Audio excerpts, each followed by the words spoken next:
suis ravie de vous retrouver dans cette nouvelle vidéo sur ma chaîne. Alors aujourd'hui, je vais vous faire un tag. C'est un tag que j'ai vu la dernière fois, je crois, sur la chaîne de Moody Take a Book. Il s'agit du tag Reader's Problems, que j'ai vu aussi sur d'autres chaînes Booktube et que j'ai trouvé plutôt sympa. Ça faisait un petit peu longtemps que je cherchais un nouveau tag à vous faire, outre les d'autres tags que j'avais aussi dans ma liste de tags à faire. Peut-être que je ferai ça un petit peu plus tard, mais celui-ci, voilà, je tenais vraiment à le faire maintenant. Et sans plus attendre, tout simplement, on va commencer, allons-y. Donc première question, tu as 20 000 livres dans ta palle, comment décides-tu de ta prochaine lecture? Alors en ce qui me concerne, je marche beaucoup à l'instinct et à l'envie, j'ai pas non plus une palle vraiment extensible de 20 000 livres, non, non, non, je pense que je dois en avoir peut-être une trentaine, grosso modo.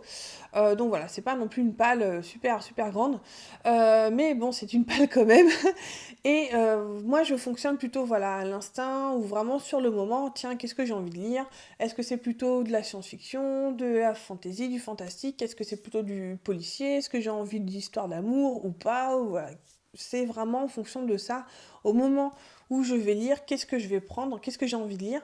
J'ai pas de liste voilà, de trucs. Voilà, tu prends ton livre le plus ancien de ta palle et ensuite tu descends au fur et à mesure. Non, non, non, moi c'est vraiment à l'instinct.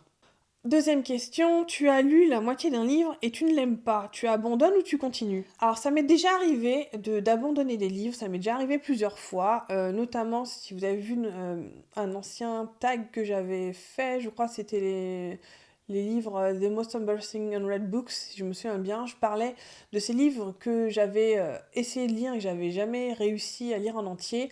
Et par exemple, c'est ce qui est arrivé avec Le Seigneur des Anneaux et Les Trois Mousquetaires, pour ne donner que ces deux-ci. Et voilà, ce sont des livres que j'ai essayé de lire une fois, deux fois, et que j'ai abandonné à chaque fois. Et voilà, ça montre aussi un petit peu un trait de ma personnalité, c'est-à-dire que j'essaye une première fois, si ça marche pas, eh ben je vais réessayer plus tard, peut-être qu'à ce moment-là, je serai plus disposée à le lire et à l'apprécier, et peut-être avancer dans ma lecture. Voilà, donc il m'est arrivé quand même d'en abandonner en cours de route parce que c'était pas du tout ce à quoi je m'attendais, ou c'est pas forcément ce que j'avais envie de lire sur le moment, donc voilà, à partir d'un moment, il y a peut-être un autre livre qui vient prendre sa place et qui vient s'imposer lui-même, et celui-ci, je pense que j'ai aucun regret à l'abandonner, et puis éventuellement, pourquoi pas un jour, dans un an ou dans 6 mois, peu importe, peut-être le reprendre parce que je serai plus disposée à le lire à ce moment-là. Troisième question, la fin de l'année approche et ton challenge Goodreads n'est pas fini. Est-ce que tu essaies de te reprendre et comment? Alors, pour être honnête, je ne suis pas inscrite sur Goodreads. Peut-être que je devrais, mais je suis déjà sur Livre Addict et pour moi, pour l'instant, ça me suffit. Donc voilà, je pourrais pas vous répondre à cette question puisque tout simplement, je suis pas sur Goodreads et je fais pas de challenge Goodreads. Quatrième question, les couvertures d'une saga à série que tu aimes ne se ressemblent pas, comment tu gères ça? Ça c'est difficile parce que en tant que collectionneuse, j'aime bien avoir vraiment voilà, une collection plutôt à peu près cohérente et homogène, quoi. Et quand il commence à changer en cours de route, je sais pas moi, la taille des bouquins ou alors le style de couverture et tout, moi ça m'horripile un peu. C'est quand même un petit peu embêtant que voilà, les maisons d'édition commencent à faire des trucs. Je sais par exemple, ça m'est arrivé sur ici là derrière, j'ai des mangas, je vais vous montrer tout de suite. Voilà, donc ça c'est typiquement justement un changement d'édition. Donc je crois que c'est Le Réveil du Dieu Chien que j'avais acheté, je crois que j'ai acheté jusqu'au 6e tome, si je me souviens bien. Voilà, les 5 premiers sont comme ça, donc voilà, il y a des chiens dessus, c'est cool, machin et tout. Voilà, il est tout mignon et tout. Et en fait, comment dire, le tome suivant, bam, on a quelque chose de vachement plus noir. Ils se sont rendus compte, on a l'impression qu'ils ont enfin lu le manga qu'ils éditaient et qui se sont rendus compte que non, c'était pas juste c'était pas juste une histoire en fait avec des chiens tout gentils et tout, c'est quand même assez dark, il y a du sang, il y a enfin voilà quoi, il y a des meurtres et tout ça. Et voilà, ils se sont rendus compte, il y a une espèce de virage à 180 degrés niveau édition. D'un seul coup, se sont rendu compte, ah bah zut alors, c'est pas un truc choupinou à mettre entre toutes les mains, donc voilà. Et je dois vous avouer que c'est le dernier que j'ai acheté, celui-ci, de la série. Je sais même pas combien il y a de tomes en tout, mais bon voilà, ça répond exactement à cette question-là. Alors, cinquième question. Tout le monde aime un livre que toi tu n'aimes pas. À qui en parles-tu du coup? Oui, ça m'est déjà arrivé. Il y a plein de livres qui notamment m'ont été conseillés et sur YouTube et enfin, par des amis, genre Twilight, pour ne citer que lui, ou je sais plus comment ça s'appelle, la confrérie de la Dague Noire, ou un truc comme ça. Et j'ai détesté ces livres, mais alors à un point, c'était épidermique, quoi. C'était juste pas possible. Et encore cela, j'ai réussi à les terminer. C'est quand même quelque chose, quoi. Mais c'était juste mal écrit, c'était mauvais et c'était juste pas possible, quoi. Et bah, je ne les aime pas, mais je vais pas non plus le gueuler sur tous les toits et puis aller embêter les gens. Ah, tu l'as aimé, ah, c'est pas bien. Mais ça n'empêche pas que, voilà, si on me pose la question, voilà, si il y a quelqu'un qui pose des questions concernant ce livre-là, est-ce que vous l'avez lu, etc., bah, moi, je vais tout simplement dire, bah, écoute, moi, je l'ai pas aimé pour telle et telle raison. Et voilà, ça n'engage que moi, tout simplement. Après, j'avoue que c'est quand même agréable de pouvoir partager ça avec des amis qui l'ont lu et l'ont pas aimé, mais c'est aussi agréable de le partager tout court avec des amis qui l'ont lu. Peut-être voir ce que elles ou eux ont aimé dans ce livre-là que moi, je n'ai pas su voir. Peut-être que j'avais pas l'âge, peut-être que j'avais pas voilà, l'état d'esprit pour l'apprécier, je ne sais pas. Alors, sixième question. Oui, c'est ça, oui. Oui, c'est ça. Sixième question, tu es en train de lire dans un lieu public et tu sens que tu vas pleurer, qu'est-ce que tu fais? Alors, ça m'est déjà arrivé de pleurer physiquement sur un livre. C'était pour les Lady Oscar qui sont derrière. Oui, oui, le Lady Oscar de la série Lady Oscar, mais ce sont les mangas. Mais j'étais chez moi à ce moment-là, j'étais pas dans un lieu public ni dans le train, voilà. Euh, mais je pense que je n'ai aucun souci à gérer mes émotions. Donc, si ça m'est par exemple déjà arrivé dans le bus ou dans le métro, etc., d'écouter des musiques qui me font vraiment venir les larmes aux yeux et de vraiment vivre le morceau et qui me fait vraiment, qui me laisse pantelante, etc. Et bah écoutez, moi, j'assume.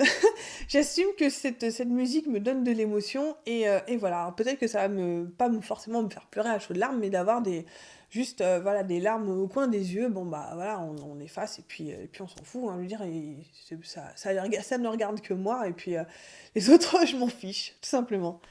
7. La suite d'un livre que tu aimes vient de sortir, mais tu as oublié pas mal de choses. Que fais-tu? Tu relis le précédent, tu trouves un synopsis bien spoilant, tu pleures de frustration. Bonne question.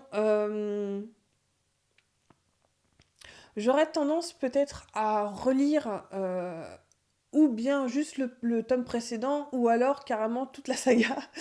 Je suis un petit peu dans ce genre-là. Des fois, c'est pareil pour les séries où, voilà, après un Christmas break de 2-3 mois, bon, bah, hop, je me refais les 12 premiers épisodes histoire de repartir sur les rails.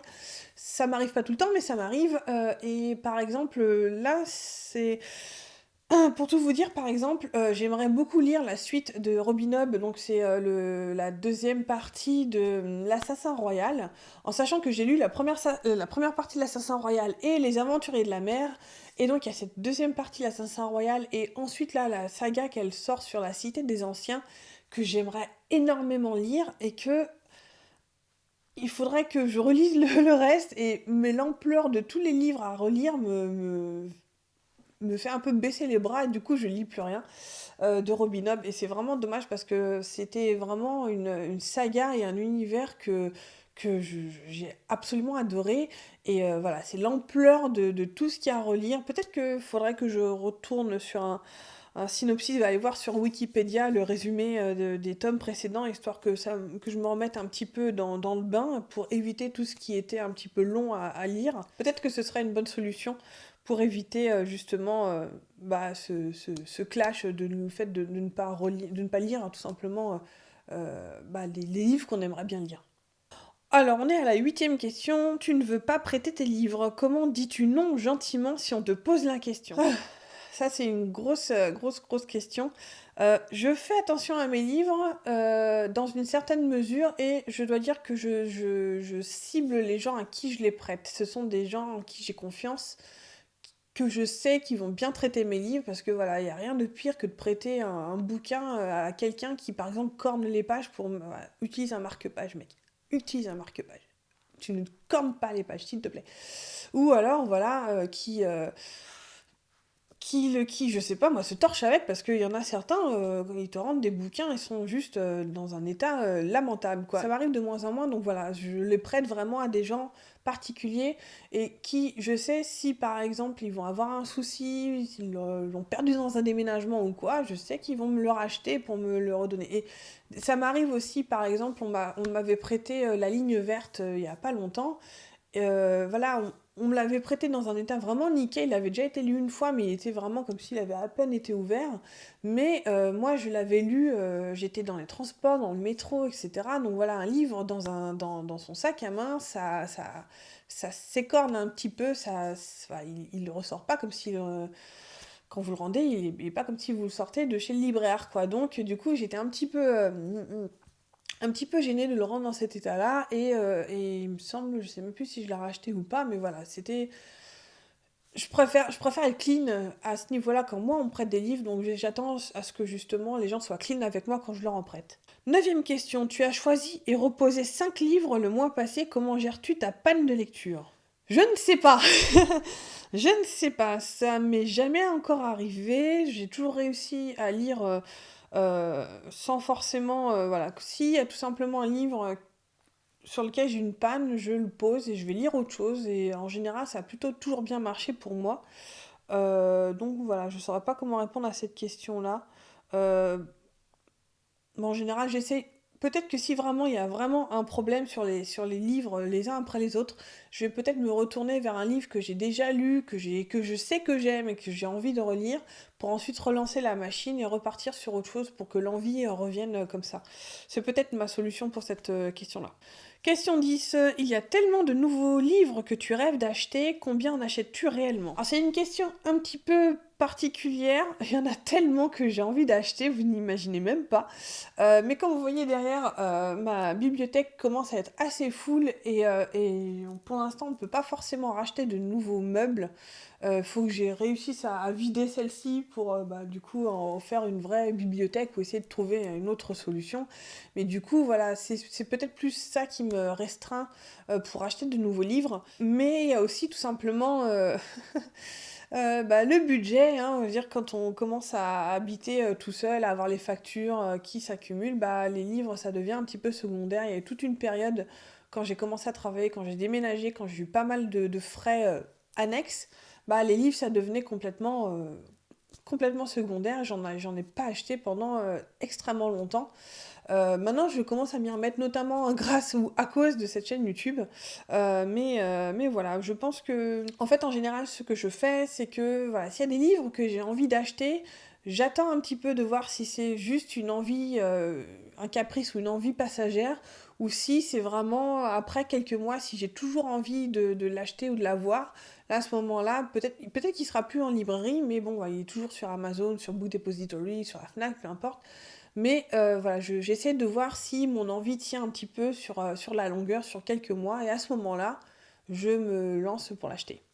11e et dernière question, après les avoir achetés, combien de temps reste-t-il dans ta palle avant que tu ne les lises? Une question un peu piège. Alors, ça dépend des livres, ça dépend. Comme ma palle, comme je vous ai dit, je la gère en fonction de mes envies et pas en fonction de l'ordre chronologique dans lequel ils sont arrivés.